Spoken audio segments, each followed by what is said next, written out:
मैं हूं आपके साथ शिप्रा झा। पटना के पालीगंज में धर्म परिवर्तन का मामला सामने आया है। बताया जा रहा है कि लोगों को बहला फुसलाकर और उन्हें लालच देकर धर्म परिवर्तन कराया जा रहा है। सेहरा गांव में सबसे ज्यादा लोगों का धर्म परिवर्तन किया गया। पालीगंज में धर्म परिवर्तन का खेल, गरीबों को दिया जा रहा लोभ लालच। ईसाई मिशनरी पर धर्म परिवर्तन कराने का आरोप। स्वास्तिक निशान वाले इस घर को देखिए। स्वास्तिक का निशान बताने के लिए काफी है कि ये किसी हिंदू का घर है, लेकिन जब आप ये जानेंगे कि इस घर में प्रार्थना सभा के नाम पर धर्म परिवर्तन का खेल चल रहा है तो आपके होश उड़ जाएंगे। तस्वीरें पटना के पालीगंज स्थित सेहरा गांव की हैं। आरोप है कि घर का मालिक कामेश्वर साव और एक चौधरी परिवार मिलकर यहां चर्च चलाते हैं और गरीब लोगों को लोभ लालच देकर ईसाई बनाने का काम करते हैं। खास करके महिलाओं को ईसाई बना रहा है, इस पर हमारी नजर है। और उस गांव में हम लोग घर वापसी कार्यक्रम भी करवाए थे, लेकिन प्रलोभन देकर जो धर्मांतरण करवाया जा रहा है अंधविश्वास में फंसाकर, उसके चलते कुछ महिलाएं हैं से ईसाई बन गई है, कुछ पुरुष भी ईसाई बन गए हैं। अब जरा घर के अंदर प्रार्थना के नाम पर जुटी इन महिलाओं को देखिए। महिलाओं का कहना है कि जब से वे प्रार्थना में शामिल हो रही हैं, तब से मुश्किलें कम हुई हैं। पहले आप लोग किनको मानते थे? पहले तो भगवान अपना भगवान के मानते हैं। किस धर्म के मानते थे आप लोग पहले? आज जब परमेश्वर में आए, यीशु प्रभु में आए हैं न, जब से हम अनंत जिंदगी जी रहे हैं। मतलब कि हिंदू धर्म में आपको दुख होता था और इस धर्म में आने के बाद सुख हो रहा है, यही कहना है आपका? हाँ, हमारा ये कहना है, जैसे दुख में भैया, जैसे कोई धर्म इसमें नहीं।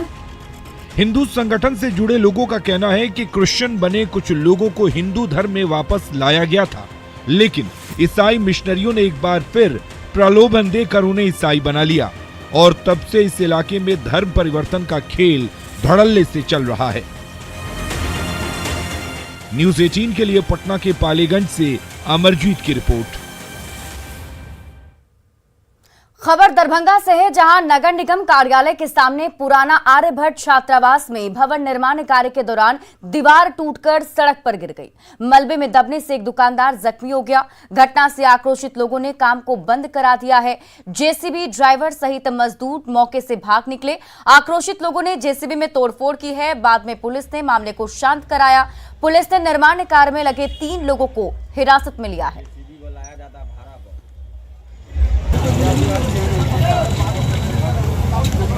और ये तस्वीर आप देख रहे हैं भवन निर्माण के दौरान। देखिए किस तरीके से यहाँ पर दीवार टूटकर गिर गई और उसके बाद जो मलबा वहां पर बिखरा पड़ा है, अभी फिलहाल उसे हटाने की कोशिश भी की जा रही है। पुराना आर्यभट्ट छात्रावास में यह हादसा हुआ। उस वक्त वहां पर भवन निर्माण का कार्य चल रहा था और तभी अचानक से दीवार जो है वो गिर गई।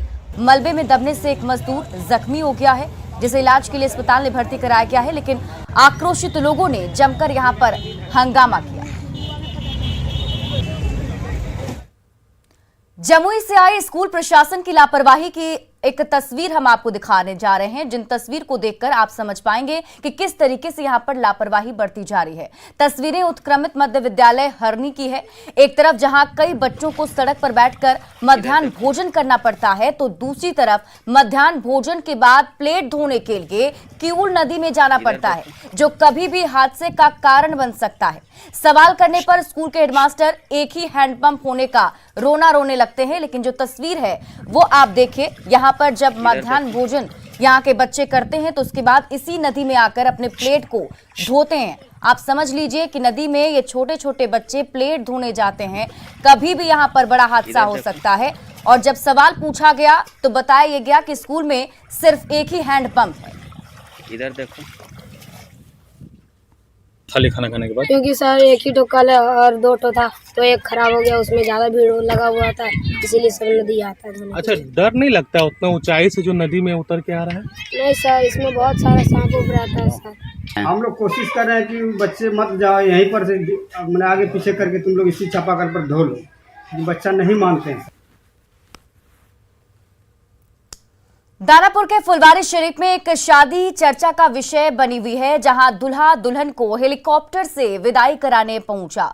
दरअसल परसा के रहने वाले डॉक्टर प्रभात कुमार के पिता का सपना था कि वे अपने बेटे के लिए बहू लाने के लिए हेलीकॉप्टर से जाएंगे, लेकिन बेटे की शादी के पहले ही उनका देहांत हो गया। हेलीकॉप्टर से बहू की विदाई कराकर गांव में लाने के अपने पिता के सपने को बेटे ने पूरा किया है। प्रभात कुमार की शादी फुलवारी शरीफ के मित्र मंडल कॉलोनी के रहने वाले श्याम बिहारी की बेटी कुमारी निशा से हुई है।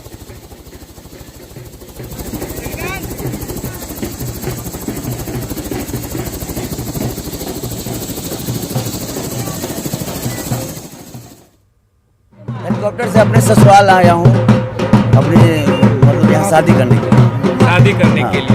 क्या सूझी कि हेलीकॉप्टर से ही बारात ले जाए? ऐसा है कि मेरे पिताजी का एक सपना था कि आप लोग शादी करें तो हेलीकॉप्टर से जाए, और उसके बाद क्या है कि मेरे पिताजी डेथ कर गए। लड़की क्या करती हैं? लड़की पढ़ी लिखी है और एजुकेटेड लड़की है। मेरी माँ को, पिताजी का तो सपना अधूरा रह गया, लेकिन अपनी माँ को बैठा कर लाया हूँ, मेरा सपना पूरा हो। इंग्लैंड की रहने वाली हेलन ने बिहार आकर बांका के छोरे अमित संग 7 फेरे लिए हैं। दोनों परिवारों की मौजूदगी में हिंदू रीति रिवाज से हेलन और अमित की शादी हुई, जिसकी चर्चा अब इलाके में हो रही है।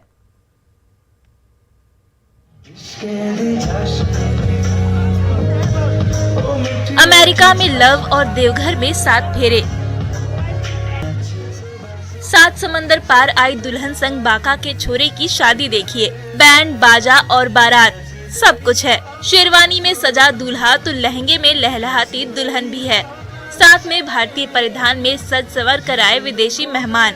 ये शादी कुछ खास है, क्योंकि कहते हैं ना, सच्चा प्यार करने वालों को सरहदों की बंदिशें मंजूर नहीं।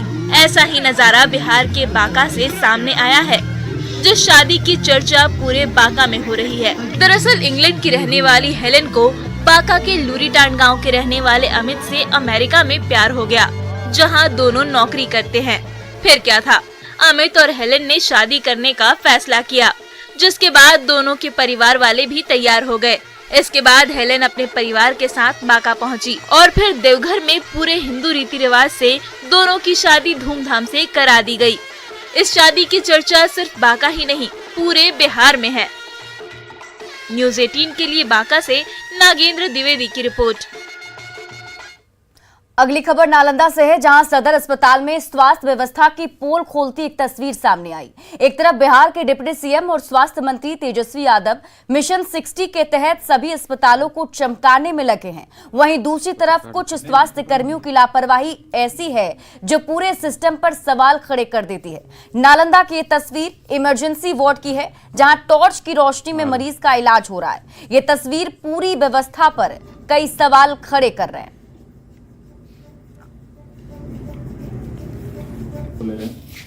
और ये एक्सक्लूसिव तस्वीर आपके टीवी स्क्रीन पर हम आपको दिखा रहे हैं, जहां पर देखिए टॉर्च के सहारे मरीज का यहां पर इलाज किया जा रहा है।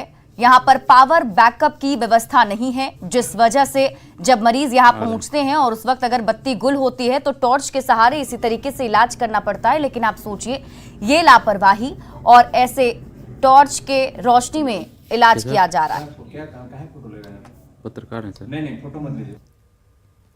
बिहार में चोरों ने पुलिस महकमे के एक बड़े अधिकारी को निशाना बनाया है। सीनियर आईपीएस अधिकारी और आईजी विकास वैभव की 9 mm की ग्लॉक पिस्टल चोरों ने चुरा ली है। पुलिस ने सफाई करने वाले होमगार्ड के जवान के बेटे को अब हिरासत में ले लिया है। बताया जा रहा है कि सूरज ने मोबाइल खरीदने के लिए विकास वैभव की पिस्टल चोरी की थी।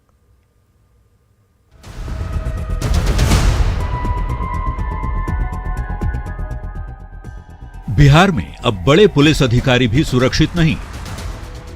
आईपीएस के घर में चोरी, आईजी की पिस्टल गायब।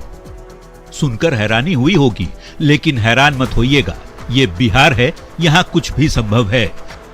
तभी तो आईजी रैंक के अफसर और 2003 बैच के आईपीएस अधिकारी विकास वैभव की पिस्टल ही चोर उड़ा ले गए, वो भी उनके बेडरूम से।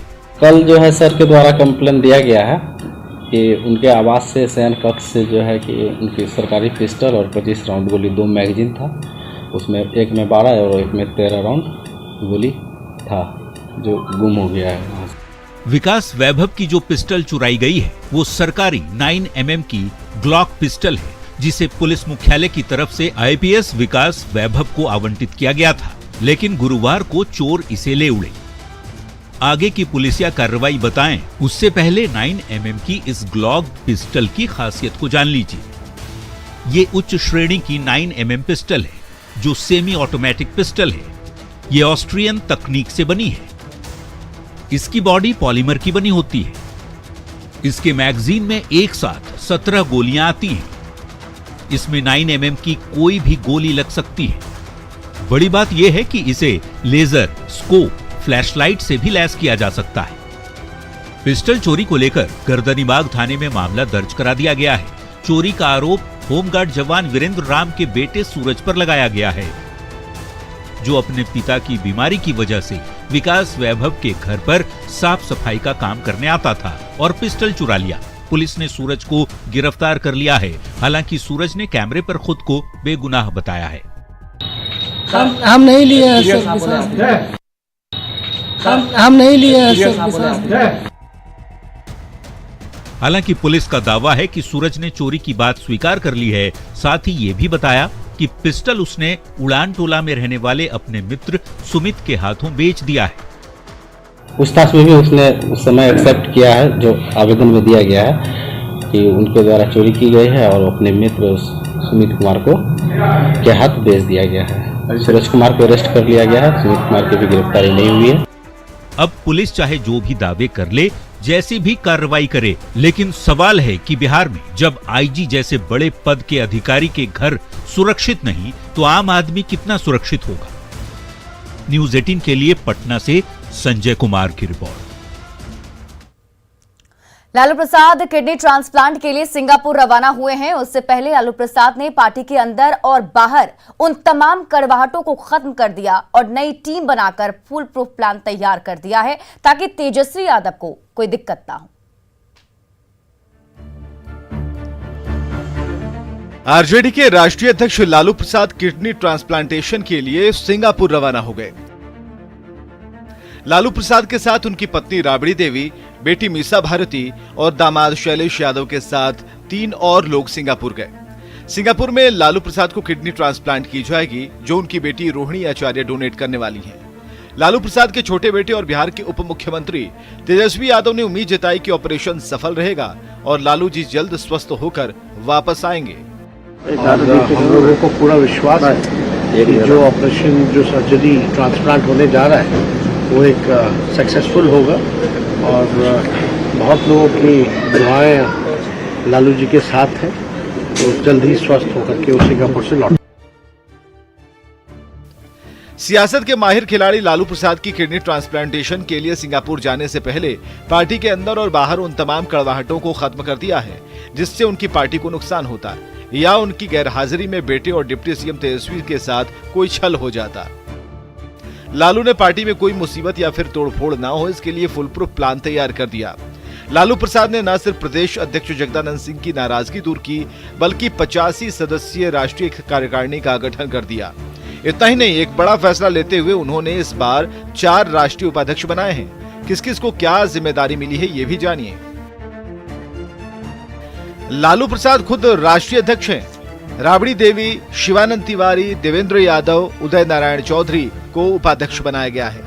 भोला यादव, जयप्रकाश यादव, कांति सिंह और श्याम रजक को राष्ट्रीय महासचिव बनाया गया है। अब्दुल बारी सिद्दीकी को राष्ट्रीय प्रधान महासचिव की जिम्मेदारी दी गई है। तेजस्वी यादव कार्यकारिणी सदस्य बनाए गए हैं, जबकि जगदानंद सिंह बिहार के प्रदेश अध्यक्ष बने रहेंगे। बहुत लोगों को जोड़ा भी गया है। जो पार्टी, जो राष्ट्रीय जनता दल में जो पार्टियां जो विलय भी की थी, चाहे एलजेडी हो, शरद जी की पार्टी हो या देवेंद्र यादव जी की पार्टी हो, उनके भी जो नेता हैं उन लोगों को भी कमेटी में। किडनी ट्रांसप्लांट की तारीख अभी तय नहीं है। जाहिर है लालू को पूरी तरह ठीक होने तक सिंगापुर में ही रहना होगा। यही वजह है कि लालू ने सिंगापुर जाने से पहले पार्टी और परिवार की तमाम कड़वाहटों को खत्म कर दिया है। Bureau report, news 18। आरजेडी अध्यक्ष लालू प्रसाद इलाज के लिए सिंगापुर रवाना हो गए, जहां उनका किडनी ट्रांसप्लांट किया जाएगा। सिंगापुर जाने से पहले कई नेताओं ने दिल्ली में लालू प्रसाद से मुलाकात की। ये तस्वीरें मीसा भारती के दिल्ली आवास की है, जहां लालू प्रसाद से आरजेडी के राष्ट्रीय प्रधान महासचिव अब्दुल बारी सिद्दीकी और राष्ट्रीय महासचिव भोला यादव सहित कई नेताओं ने मुलाकात की और उन्हें शुभकामनाएं दी।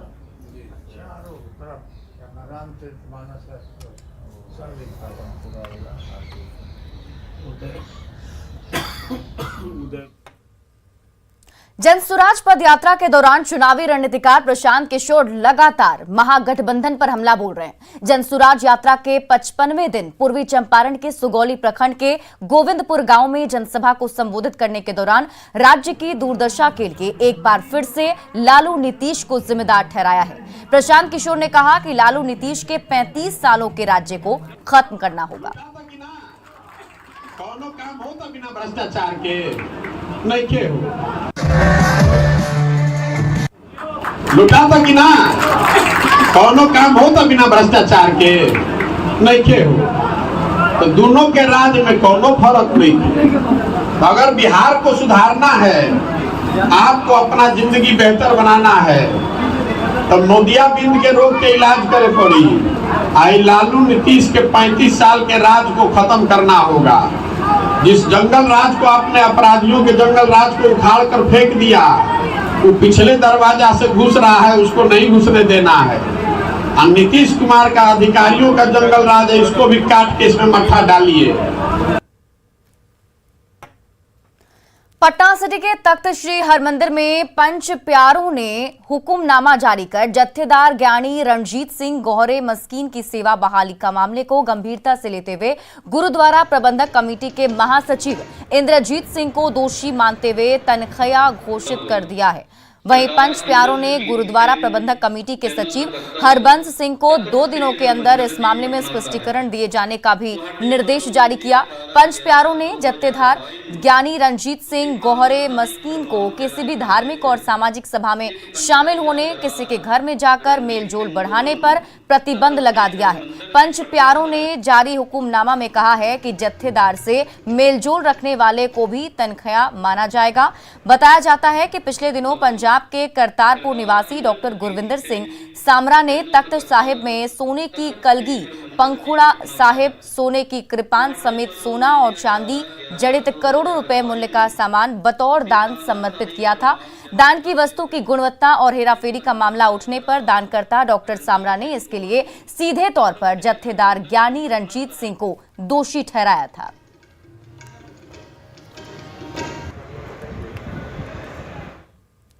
वैशाली डीएम ऑफिस में हुई दिशा की बैठक में सत्ता पक्ष और विपक्ष दोनों विधायकों ने सरकारी योजनाओं में बढ़ती जा रही अनियमितता पर अधिकारियों से नाराजगी जताई है। ये बैठक हाजीपुर के सांसद पशुपति पारस की अध्यक्षता में हुई, जहां सत्ता पक्ष और विपक्ष के विधायकों ने ये साफ तौर पर कहा कि योजनाओं में अनियमितता बढ़ती जाती है।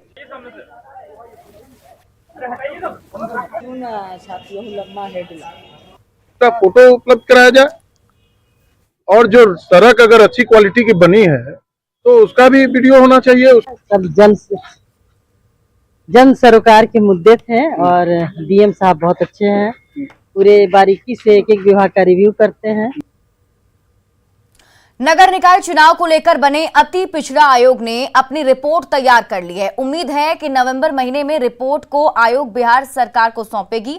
आयोग के अध्यक्ष नवीन आर्य ने कहा है कि जल्द ही रिपोर्ट को सार्वजनिक किया जाएगा। 18 अक्टूबर को आयोग का गठन किया गया था और रिपोर्ट तैयार करने के लिए आयोग के सभी सदस्य ने बिहार के सभी नगर निकाय क्षेत्रों का दौरा किया है और एक एक जानकारी इकट्ठा कर ली है। आप लोग रिपोर्ट ले आएंगे, क्योंकि अब लोगों की मांग बढ़ने लगी है कि जल्द से जल्द चुनाव हो। हम लोग रिपोर्ट तैयार करने में लगे हुए हैं। हमारे 4 मेंबर हैं और हम सब लोगों ने पूरे बिहार का दौरा किया और वहां से जाकर सरकारी तंत्र से या फिर नगर निकाय या के क्षेत्र में जा कर के जनता से संपर्क करके वहां से जानकारी लिया है। और तैयारी में तो कुछ टाइम लगता ही है, तो लगभग तैयार ही हो चुका है। और और अब हम आपको एक ऐसे ऐतिहासिक स्थल पर लेकर चलते हैं जहां द्वापर युग में भगवान कृष्ण के साथ उनके भाई बलराम आए थे। जो स्थल कभी हलधर के नाम से जाना जाता था, लेकिन अब हिलसा के नाम से जाना जाता है। यही वो स्थल है जहां बलराम ने मल्ल युद्ध में भाग लेने से पहले महादेव की पूजा अर्चना की थी। इस ऐतिहासिक स्थल से और अधिक जानकारी दे रहे हैं न्यूज़ 18 संवाददाता अभिषेक कुमार। अभी हम पहुंचे नालंदा जिले के हिलसा में, जहां आप देख सकते हैं ये हिलसा काली मंदिर है और यहाँ पर भगवान शिव की भी मंदिर है। और इस मंदिर का निर्माण जो है कि द्वापर युग में भगवान श्री कृष्ण और बलराम के द्वारा की गई है। यहाँ तक कि जब बलराम और भगवान कृष्ण जब आए थे तो यहाँ पानी नहीं थी, दूर दूर तक जंगल दिखाई रहे थे। और ये मंदिर जो है आज जो उस समय झोपड़ी हुआ करती थी। और यहाँ पर जो देख सकते हैं किस तरह से जो है यहाँ पर जो बता दें कि आप देख सकते हैं कि ये जो तालाब है ये वही तालाब है उस समय जब श्री कृष्ण और बलराम के द्वारा जो यहाँ पर हल चलाकर जो खुदाई तालाब के जो खुदाई कराई गई थी और पानी निकास करके उसी में आज स्नान किए थे। और आज वही तालाब जो है अतिक्रमण कार्यों की चपेट में है। हालांकि प्राचीन इतिहास जो है धीरे धीरे गुम होते जा रही है, लोग आँख से धूमिल होती जा रही है, उसे पुनः वापस लाने की भी लोग मांग कर रहे हैं। और यहाँ पर जानते हैं जो कुछ लोग से कि ये मंदिर के बारे में, इतिहास के बारे में, कि ये मंदिर का इतिहास क्या है और क्या रहा है। क्योंकि यहाँ पर जो है भगवान श्री कृष्ण जो कि बलराम थे उन्होंने स्थापित किए थे। ये जो शिवलिंग है हमारे शंकर भगवान जी का, ये कृष्ण बलराम जी के द्वारा स्थापित है। मेन रोड से करीब 8 फीट नीचे है। और ये कृष्ण बलराम जी जा रहे थे राजगिरी में मल्ल युद्ध करने के लिए, तो यहाँ पर रात्रि में रुके थे इसी मंदिर में, कैंपस में। और रुक करके अपने हल से जल का धारा प्रवाह किए और स्नान करके आकर के शिवलिंग की स्थापना करके पूजा करके और राजगिरी के लिए प्रस्थान किए। यहाँ पर माँ गौरी, नंदी जी और वीरभद्र जी, ये सभी का स्थापना श्री कृष्ण और बलराम द्वारा किया गया है। उस समय वे यहाँ पर रुकाव किए थे, अपने हल से धारा प्रवाहित किए थे, तालाब खोदे थे और उसमें स्नान करके बाबा का शिवलिंग का स्थापना किए। कि जो पहले हलदर था, क्योंकि जब बलराम ने हल चलाकर यहाँ जो पानी निकालते थे उसके बाद जो हलदर नाम रखा गया और उसके बाद हलसा के बाद हिलसा। तो आज जो है कि हिलसा के नाम से प्रचलित है। खास करके ये काफ़ी प्रसिद्ध जगह है और यहाँ पर लोग पूजा अर्चना भी करते हैं और जो पुरानी द्वापर युग का जो इतिहास है वो भी जानकारी हासिल करते हैं। नालंदा से न्यूज़ 18 के अभिषेक कुमार। और अगर आप कम से कम 1 गिलास दूध रोज पीते हैं तो यह आपके लिए किसी अमृत से कम नहीं। दूध अपने आप में संपूर्ण आहार है। इसे पीने से शरीर को सभी जरूरी पोषक तत्व मिल जाते हैं। तो रोज पीजिए 1 गिलास दूध और रहिए स्वस्थ। और फिलहाल इस बुलेटिन में अभी के लिए बस इतना ही। आप देखते रहिए न्यूज़ 18 बिहार झारखंड।